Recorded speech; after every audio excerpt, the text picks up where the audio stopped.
300 mindən çox Azərbaycanlının Ermənistana, yəni Qərbi Azərbaycana qayıtmasına hazırlıq gedir. Bu iddia ilə erməni politoloq Artur Xaçikyan çıxış edib. Xaçikyan geri qayıdacaq Azərbaycanlıların daha çox hansı ərazilərdə məskunlaşacağı ilə bağlı fikirlər irəli sürüb.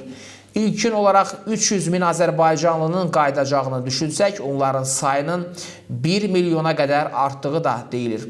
Bu təxminən 300 kənd deməkdir. Çünki Ermənistanda orta hesabla bir kəndin əhalisi 1000 nəfərdir. Gəlin bu rəqəmin 1/3 hissəsini 100 kəndi götürək. Azərbaycanlılar hansı kəndlərdə məskunlaşacaq? Güman ki, onlar daha çox 1988-ci ildə Ermənistandan çıxmazdan əvvəl yaşadıkları ərazilərdə məskunlaşdırılacaqlar. 1988-ci ildən əvvəl Azərbaycanlıların yaşadıkları kəndlər məlumdur. Onlar xüsusilə Göyçə gölünün şərqində və Zəngəzur Qafan bölgəsində kompakt yaşayırdılar.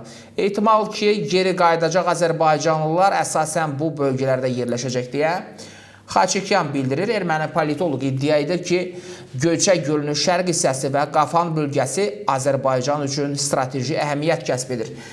Göyçə gölünün şərq hissəsi strateji əhəmiyyət daşıyır. Qafan bölgəsi də Naxçıvanın Azərbaycana quru ərazi ilə birləşdirilməsində rol oynaya bilər. Bu necə ola bilər? Azərbaycanlılar bu bölgələrdə məskunlaşdıqdan sonra həmin ərazilərin bolşeviklər tərəfindən ermənilərə verildiyi məsələsini qaldıracaqlar.